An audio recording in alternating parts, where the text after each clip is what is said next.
Autism और special kids जो होते हैं, वो चाहे ADHD का केस हो, ऑटिज्म का केस हो, इससे एसोसिएटेड जितनी भी प्रॉब्लम्स हैं उनमें एक कॉमन ये मिलेगा आपको सिम्टम देखने को, sensory processing disorder. Sensory processing disorder क्या है कि जैसे कोई सेंसरी इनपुट हम ले रहे हैं, जैसे कि हम कैमरे में देख रहे हैं, आप लोग कैमरे पे देख रहे हैं, तो आप हमको देखेंगे तो एक चीज़ आपके दिमाग में किसी भी तरह का एक परसेप्शन बनेगा ना, ये आदमी कैसा होगा, नहीं होगा। इसके अलावा कुछ भी आपके दिमाग में जो चीज़ें आ रही हैं, तो किसी को देख के और तुरंत हमारा ब्रेन ये होगा, पहले हमने विजुअल स्टिमुलस लिया, वो हमारे ब्रेन को गया, वो हमने स्कैन करके उसको पहचान लिया कि इसको पहले देखा हुआ है। ये होता है, ये विजुअल प्रोसेसिंग हो गया। तो ये विजुअल प्रोसेसिंग का फंक्शन प्रॉपरली काम कर रहा है तो हम पहचान लेंगे।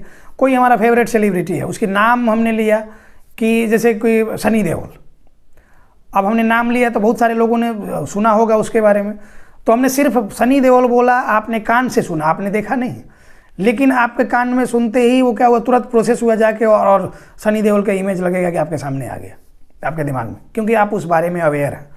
तो ये ऑडिटरी स्टिमुलस, विजुअल स्टिमुलस, या किसी चीज़ को हमने टच किया और तुरंत हाथ खींच लिया, मतलब कि या तो वो ठंडा है या गर्म है, मतलब कि हमारे नॉर्मल टेम्परेचर से या तो बहुत ही ज़्यादा कम है, बहुत ही ज़्यादा है, जो कि अनयूजुअल ये दे रहा है हमको, तो हम तुरंत हाथ खींचते हैं ना।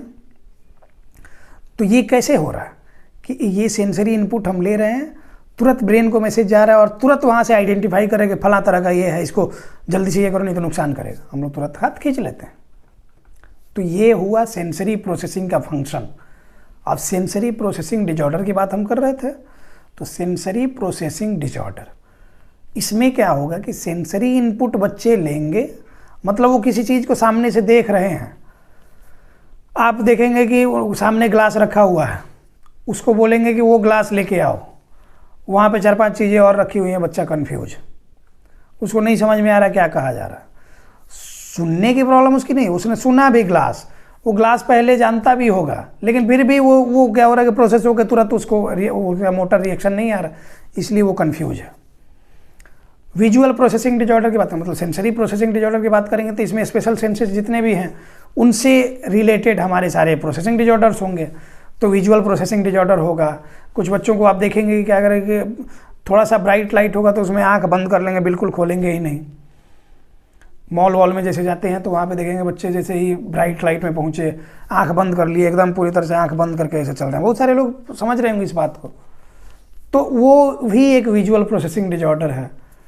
ऑडिटरी प्रोसेसिंग डिजॉर्डर, मतलब कि उसने, अब उसका नाम बुला रहे हैं आप, वो कान से सुन रहा है, ऑडिटरी प्रॉब्लम नहीं है उसको, कान में प्रॉब्लम नहीं है, लेकिन वो जो ऑडिटरी स्टिमुलस लिया ना, वो ब्रेन की तरफ गया, वहाँ जाके वो कंफ्यूज हो गया कि कहाँ जाना था, कौन से डिपार्टमेंट में जाना था।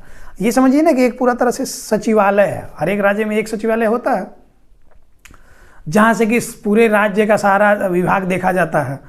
तो आप समझ लीजिए कि ये सिंचाई विभाग है, अब सिंचाई विभाग का फाइल चला गया अभी मत्स्य विभाग में, मछली वाले विभाग में।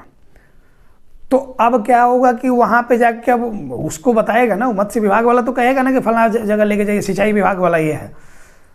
अब आदमी, बहुत सारे लोगों को समझ में नहीं आया लेके जहाँ जाना, लेके कहाँ जाना, किसी को लगे कि हम यहीं पे रख दें फाइल तो यहाँ से हमारा काम हो जाए, तो वो नहीं होगा, वहीं पे रह गया। उसी तरह ऑडिटरी स्टिमुलस जो लिया गया, वो ऑडिटरी एरिया में जब हमारे ब्रेन के जाएगा ना, तभी वहाँ से वो प्रोसेस होगा और प्रोसेस होके हमारा मोटर रिएक्शन आएगा, उसके जवाब में हम कुछ बोल पाएंगे। तो ये प्रॉब्लम होती है ऑडिटरी प्रोसेसिंग डिजॉर्डर। इसी तरह से सारे सेंस ऑर्गन्स के अपने अपने प्रोसेसिंग डिजॉर्डर होते हैं। टॉपिक हमारा ये नहीं है, टॉपिक हमारा ये है कि इसमें हम आज बात करने वाले हैं सेंसरी प्रोसेसिंग डिजॉर्डर में सेंसरी सीकिंग बिहेवियर, या फिर सेंसरी सीकिंग नेचर बोल सकते हैं, सेंसरी क्रेविंग भी बोलते हैं इसको। अब क्रेविंग का मतलब क्या होता है कि जैसे किसी चीज़ को लेके ये करना, लार टपकाना, बार बार उस चीज़ को खाने का, जैसे कि हम लोग खाने के लिए क्रेविंग बोलते हैं कि मतलब कि भूख से छटपटाना, भूख का ये करना, किसी चीज़ का दिमाग में, इमली की बात करी जाती है तो तुरंत मुंह में पानी आना शुरू हो जाता है, तो उसको क्रेविंग बोलते हैं। ठीक है, सेंसरी क्रेविंग क्या होता है ना कि किसी बच्चे को विजुअल सीकिंग नेचर उसमें होगा ना, तो क्या करेगा, आँख ऐसे तिरछा करके किसी पर्टिकुलर चीज़ को देखते रहेगा, देखते रहेगा, देखते रहेगा, काफ़ी लंबे समय तक देखते रहेगा। कुछ बच्चों में क्या होगा कि ऑडिटरी क्रेविंग होगी, तो वो क्या करेंगे ना कि किसी पर्टिकुलर साउंड को पकड़ लेंगे, उसको बार बार बार बार सुनना चाहेंगे। कुछ बच्चे, एक बच्चा हमारे यहाँ आता है तो क्या करेगा, आते के साथ वो जो हमारा ये होता है मैट्रेस होता है, तो उस पर से ऊपर से तो रेक्सिन लगा होता है, आते के साथ वो क्या करेगा, कान वहाँ पे सटा लेगा रेक्सिन के पास में, और रेक्सिन और कान के बीच से जो हवा पास हो रही है उसमें से एक म्यूजिक टाइप ये निकल रहा है, उससे वो खुश है, खूब खुश है। तो ये ऑडिटरी क्रेविंग है। इसी तरह ये सारे सेंस, जैसे टैक्टाइल की बात करें तो बच्चे टच करके चीज़ों को फील करना चाहते हैं, लेकिन ये क्या हो रहा है ना कि ये स्टिमुलस ले तो रहे हैं लेकिन अनकोऑर्डिनेटेड वे में, इसलिए वो उससे वो सेटिस्फाइड नहीं हो। कोऑर्डिनेटेड वे में दिया जाए तब तो वो सेंसरी डाइट में आता है और वो सेंसरी इंटीग्रेशन थेरेपी में आता है। अनकोऑर्डिनेटेड वे में लेने की वजह से क्या हो रहा है कि वो उससे सेटिस्फाई ही नहीं हो रहा, बार बार वो चीज़ों को वो देखना चाहेगा बार बार। जैसे कभी कभार कुछ चीज़ें नहीं होती, मिठाई, जैसे बचपन की हम लोग बात करें, बचपन में हम लोग का क्या होता है, यही जो हमारा ये होता है, ये जो मकर संक्रांति की बात करें तो मकर संक्रांति पे हमारे यहाँ चलन है शुरू से ही कि खोया और तिल का पेड़ा बनाया जाता है, उसमें पूरा खोया रहेगा और तिल रहेगा, तो खोया वाला तिल हम लोग बोलते हैं। तो उसका टेस्ट सबसे लाजवाब होता है। बचपन में होता ये था कि हम लोग को दिया जाता था 3-4 तिल मिला एक बार में, बच्चों को कितना दिया जाएगा, 3-4 तिल मतलब बर्फी के शेप का 4 तिल मिला, उसके बाद हम लोग खा लिए। अब क्या है कि वहाँ से फिर से क्रेविंग डेवलप कर रही है थोड़ी देर बाद। अब वहाँ चूँकि शुगर है, वहाँ वो क्रीम है, क्रीम मतलब खोया है, ये सारी चीज़ें हैं, अब बार बार वो चीज़ें दिमाग में आ रही हैं, बार बार खाने का मन कर रहा है। अब क्या है कि अब उसमें मांग नहीं सकते हैं, मांगेंगे तो डांट पड़ेगी, कितना खा लिया, अब इससे ज़्यादा नहीं खाने की ज़रूरत नहीं है। तो फिर बच्चे बाल मन में यही होता है, बचपन में क्या होता है, अब हम लोग जाएंगे अलमीरा खोलेंगे अपना, उसमें से चुराएंगे, चुरा के खाएंगे, पेड़ा बनेगा चुरा के खाएंगे। क्योंकि उस टाइम जब बचपन में आप होते हैं ना, तो आपकी पॉकेट मनी इतनी नहीं होती है, या फिर एक्सेस नहीं होता है कि आप कहीं से भी कुछ भी चीज़ें मंगा लें, या फिर इतने उस टाइम इतने डिलीवरी ऐप्स नहीं होते थे कि आपके पास पैसा है तो आप कहीं से ये कर दें, वो सब चीज़ें तो नहीं होती थी ना। तो एक तरह से वो भी क्रेविंग डेवलप करते थे। सेम वैसे ही कि मतलब कि कितना भी खा रहे हैं सेटिस्फाइड नहीं हो रहा। उसी तरह कितना भी ये विजुअल सीकर है, ऑडिटरी सीकर है, टैक्टाइल सीकर है, कितना भी ये नेचर है बच्चे का, वो चीज़ें वो कर भी रहा है बार बार, लेकिन फिर भी उसे सेटिस्फाइड नहीं हो रहा। तो ये चीज़ें होती हैं sensory craving. Sensory processing disorder में ये चीज़ें मिलती हैं, और इसको ठीक करने के लिए sensory integration therapy, sensory diet और ये सारी चीज़ें की जाती हैं। अब हम लोग क्या करेंगे, सेंसरी डाइट एक टर्म यहाँ पे आया, तो सेंसरी डाइट के बारे में डिटेल में हम लोग नेक्स्ट एपिसोड में देखते हैं।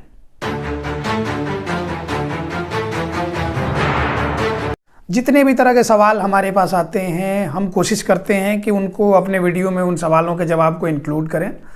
और आप लोग जो सवाल करते हैं, जो जेन्युइन सवाल उसमें से होते हैं, लगता है कि इसका जवाब आप लोग को देना चाहिए, तो उनके जवाब दिए जाते हैं। सवाल जेन्युइन कहने का मतलब ये कि जैसे कुछ लोग पूछते हैं कि मेरे बच्चे की उम्र 13 साल है, वो ठीक हो जाएगा कि नहीं, प्रॉब्लम क्या है, नहीं है, तो ये इस तरह से नहीं होता है। पहले सवाल, बहुत सारे लोग इनकम्प्लीट उनका क्वेश्चन रहता है, तो वो समझ में नहीं आएगा कि आप कहना क्या चाह रहे हैं।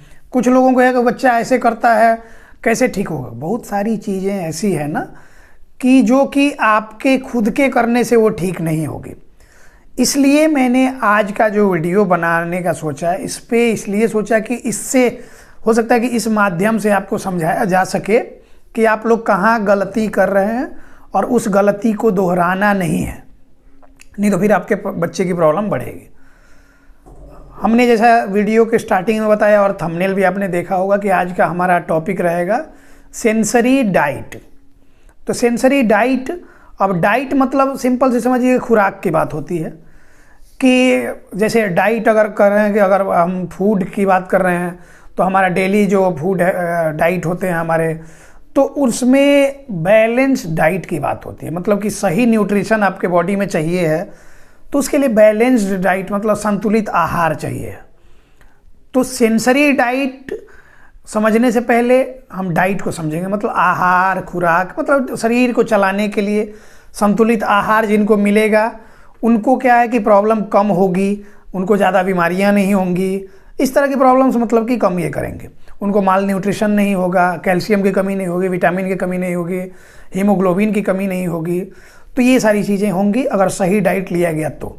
अगर सही डाइट नहीं लिया गया, जबकि आजकल के समय में देख ही रहे हैं आपकी फास्ट फूड, जंक फूड और अननेसेसरी फूड्स का चलन बहुत ज़्यादा बढ़ गया। पैकेज्ड फूड का चलन हमारे यहाँ ज़्यादा बढ़ गया, सिंथेटिक चीज़ों का चलन ज़्यादा बढ़ गया, प्रोसेस्ड फूड का चलन ज़्यादा बढ़ गया।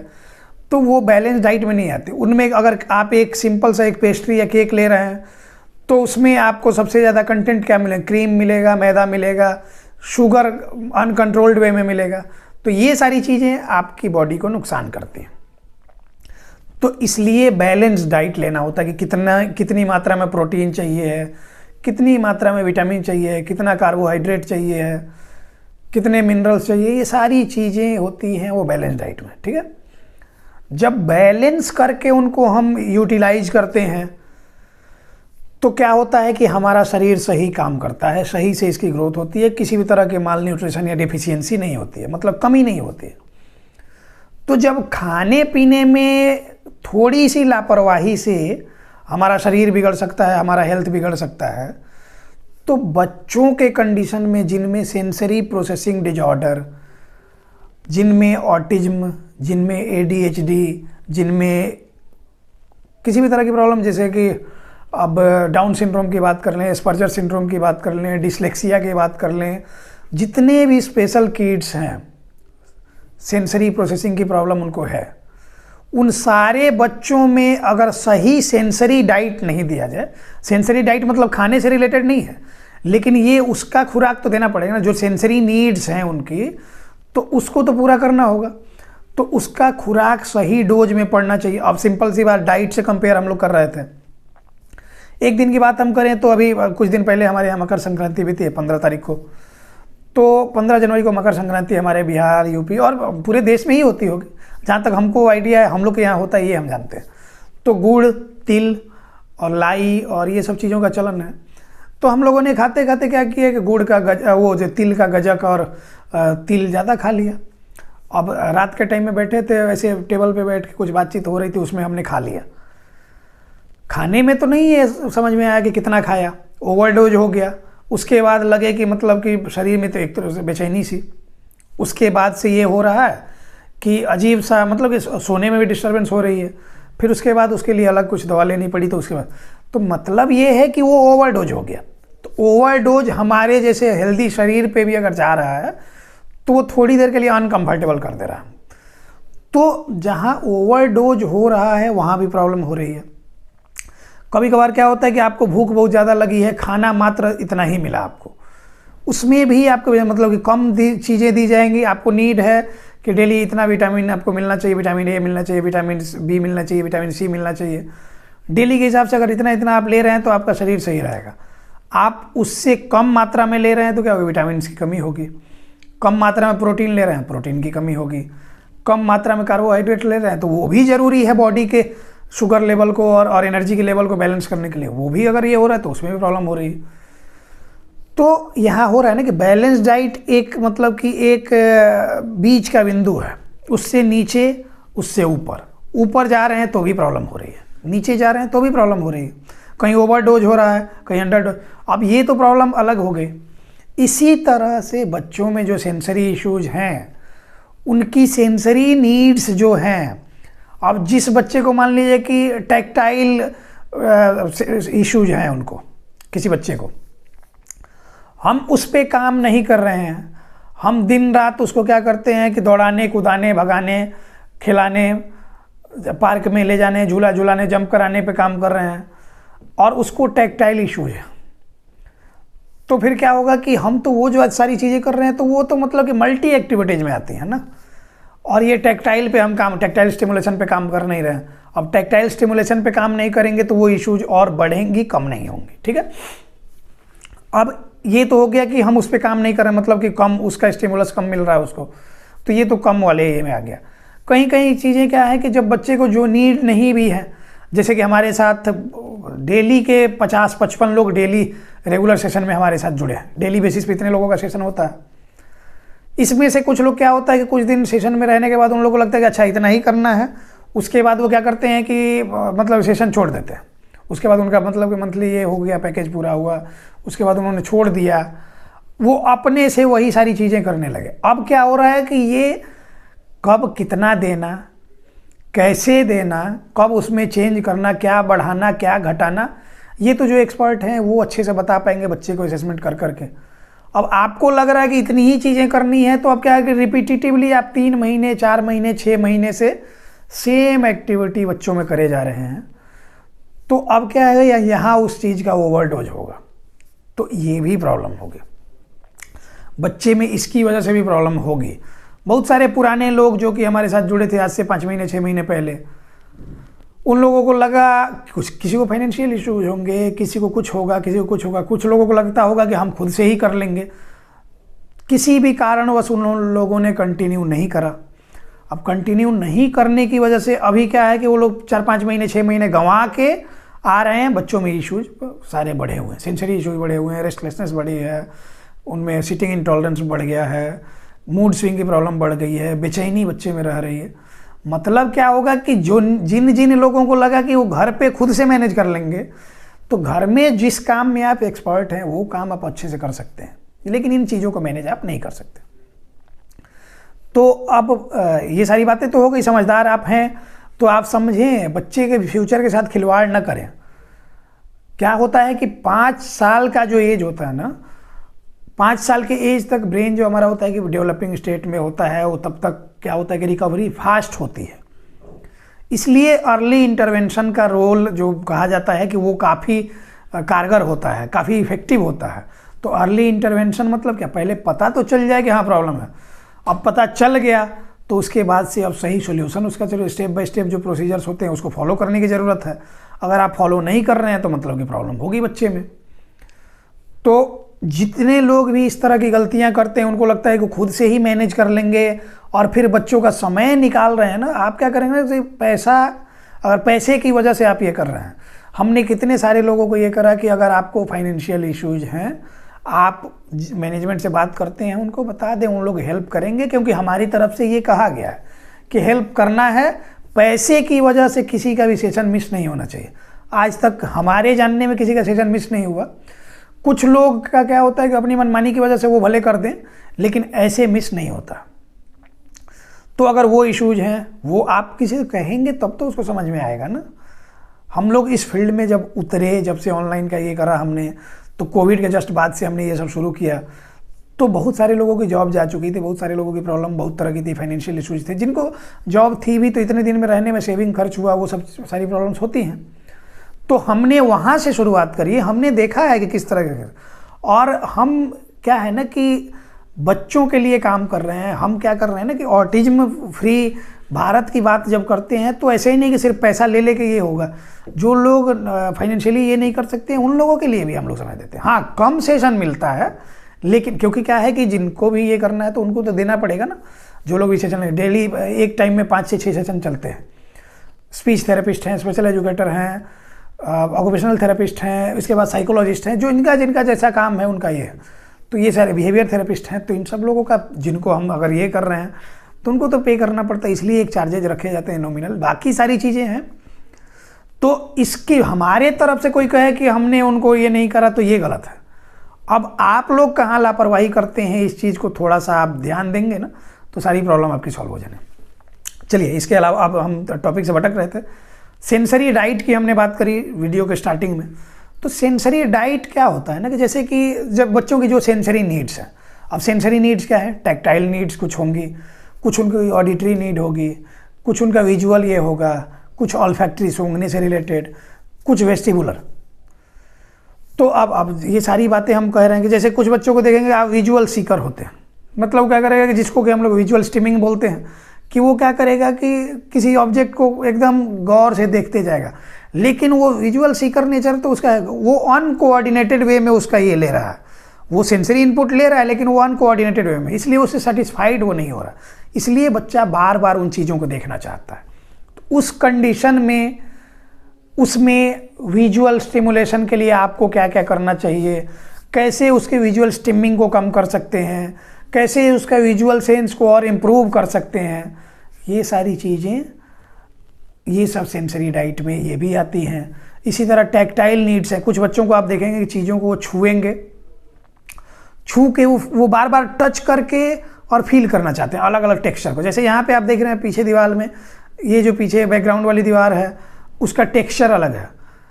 एक और साइड में वो प्लांट के पास जो आपको दिख रहा है वो मार्बल है, उसका टेक्सचर अलग है।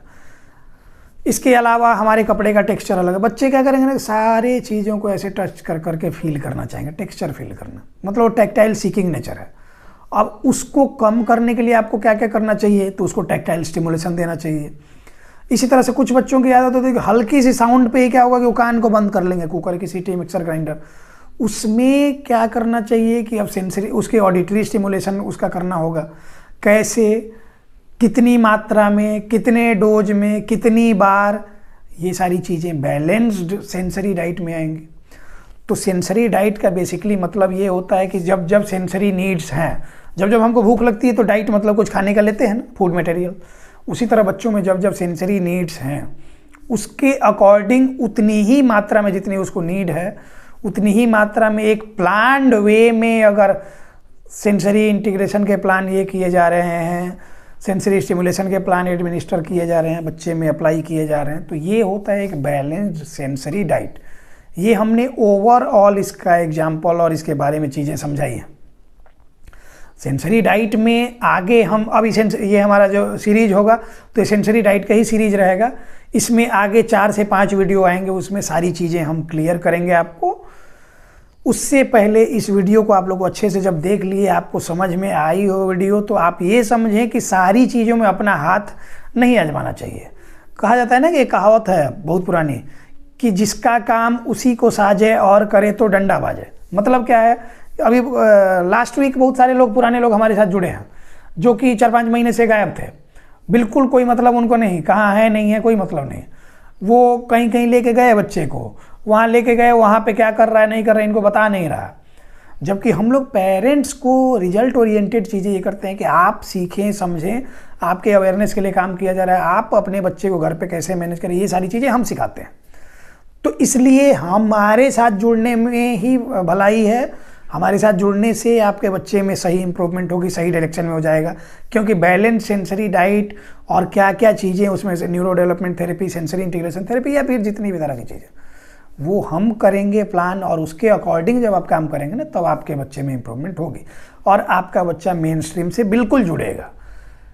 इसलिए हम बार बार बोलते हैं ना कि be aware, be positive, autism is curable. अब क्योरेबल बोलते हैं तो हवाई बातें नहीं है, एविडेंस बेस्ड प्रैक्टिस पे बातें हैं। तो हम लोग सेकेंडरी अप्रोच की तरफ भागते हैं, दवा खिला दो, जांच करा दो, वो नहीं करना है।